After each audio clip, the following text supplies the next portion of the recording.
except for Tia Toomey sitting on top.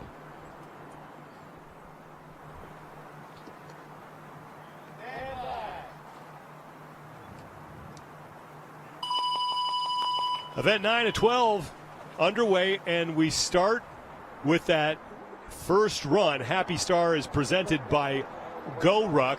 Chase, this is not going to be happy at all for these athletes. It's not going to be happy, but it's going to be familiar territory. We did a hill sprint on day one. We did a massive trail run on day one. And what that starts to do is it starts to create a familiarity with the course, whether that was a good experience or a bad experience. And when I say not a fun run, usually in events that have 4 rounds of, say, 200 to 300 meters of running, their rest time, their break time within the movements.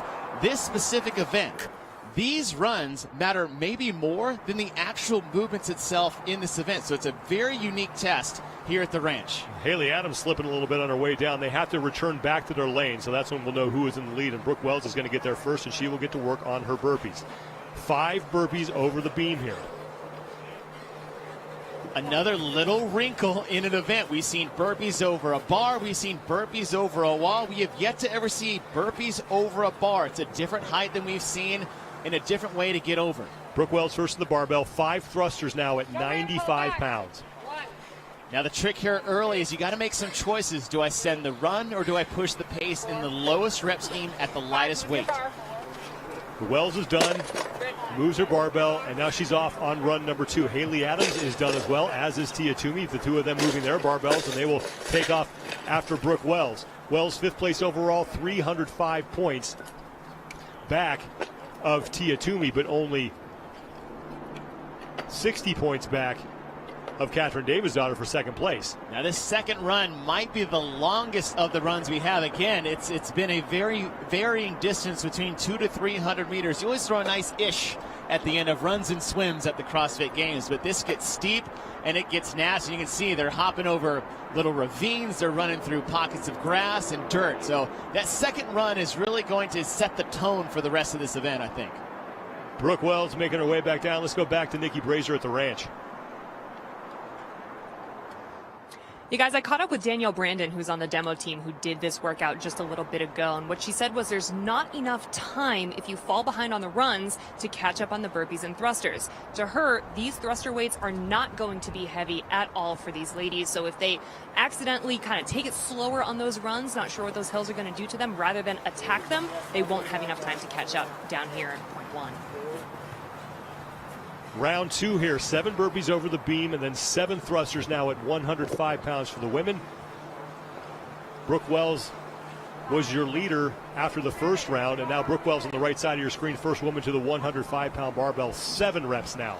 I really like this tenacious start from Brooke Wells, and you're talking about someone who needs it desperately. She had a last place finish in the final event. We've seen 2 different versions of Brooke Wells this weekend. She's either getting last or she's getting in the top 2. Those have been the only 2 positions we've seen so far. Haley Adams had a bit of a slip as she tried to squat clean that first rep and had to resituate herself.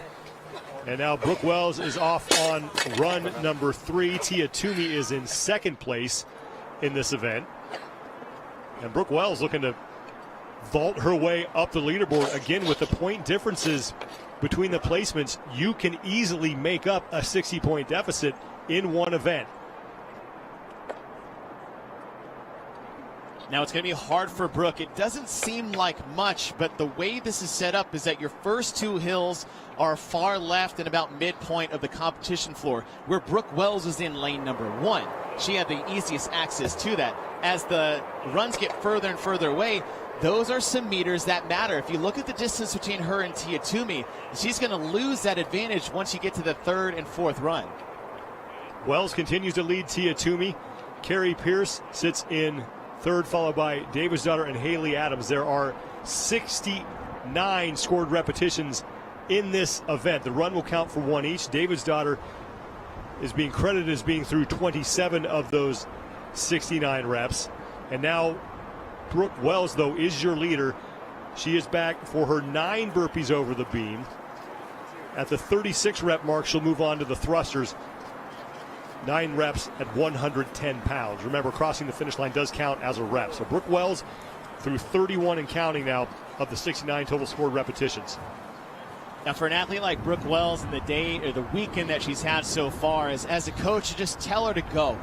This is an event that she should be good at. Thrusters, low skill, gritty type movement. Burpees over a bar, same thing. Runs up a trail, same thing. She's an athlete who isn't the most refined in terms of technique and movement, but she is a gritty, strong athlete, and she needs to display that coming in. She has nothing to lose and everything to gain against Tia Toomey. Tia Toomey and Brooke Wells getting to the barbell at the same time. 9 reps here at 110 pounds at the 45 repetition mark. That's when they will take off on their final runs. 7, 8. And as you mentioned, Chase, this is where Toomey has the advantage because she is closer to that run than Wells. They have to go back through their lane and then make that turn. So now Toomey is going to be in front. The Wells quickly closing the distance on the overall leader. Tia Toomey, 670 total points coming into this event. 245 up on second place, Katrin Davidsdottir. But Brooke Wells, meanwhile, doing herself a favor. If she can stay close to Toomey and Katrin Davidsdottir stays back in the pack, Wells can cut a significant amount of points off that 60-point lead that Davidsdottir has over her right now. Man, look at Brooke Wells just going for it. She needs to. Why not? What is there to lose to just try to throw a haymaker out there and see if it lands? I'm really enjoying what I'm seeing from Brooke Wells. I wish I saw more of this early in the event, not for event number 9. Brooke Wells might be even with Toomey. Remember, Toomey has a shorter distance to travel when they get back to the competition floor. These are your overall standings. Toomey 670 coming into the event. Davidsdottir in second, but again, just 60 points separating her from Brooke Wells. Now, if Brooke can at least get a second, and if things hold as far as where Katrin is now, that would be a 40-point difference. But Brooke has the ability to stay with, if not beat, Tia. Now, she's going to have to push the pace. This is where it all comes down to grit and fitness. You saw Adams. I mean, that's just fatigue setting in. I mean, you saw earlier, it just wasn't a clean run. She stumbled on the first run. She missed her squat clean on the second round. And she said earlier today when she spoke with Nikki Brazier that she just didn't have a good night, wasn't feeling herself when she got up this morning, but she has been battling through it. And meanwhile, the battle for first place in this event is taking place between Tia Toomey and Brooke Wells. And Toomey is just slightly ahead of Wells. The two of them trying to get to the barbell probably about the same time. It looks like Toomey is a couple reps ahead now of Brooke Wells. The final barbell, 115 pounds, and they have to do 11 repetitions. So at the 57 rep mark, Toomey hits that. Now she's working her way back to the barbell. She is ahead of Brooke Wells. And you saw her look over just to see where Brooke Wells determined what is her rest going to need to be going into this. She's to the bar. Brooke Wells just finishing her last set of burpees. Toomey onto the barbell, 11 reps here at 115 pounds for her. Here comes Brooke Wells trying to hold on to second place. Tia looks so strong after everything they've done in the last 2 days. Toomey continuing to crank away. Now just 2 reps to go before she will cross the finish line. And Tia Toomey, a clean sweep on Saturday. Another first place finish for the 3-time defending champ. And Brooke Wells fails a rep, but she has a pretty good lead. Take your time, Brooke. At least she did on Carrie Pierce. And it looks like Pierce may have passed her, judging by the hat. We'll have to see what's happening here. But Carrie Pierce is on her final round, as is Brooke Wells. Pierce just Davidsdottir and Adams are there as well. Pierce failed out. Don't forget Adams. I mean, she might sneak in there and make a push. Brooke put it down again. Oh, my goodness. So now Pierce is in, and she will take second. That'll be 75 points for her. So Wells really struggling on this last barbell. And we saw the same thing happen in event 1. Davidsdottir is across. That is huge for her, as she looks to hang on to second place overall. 55 points for the former 2-time champ. And Brooke Wells struggling with this barbell, trying to now finish 4th as Haley Adams is only a couple of reps behind her. I think Haley Adams might have 2 reps to go and Brooke 1. Brooke's been doing singles the last 3 reps.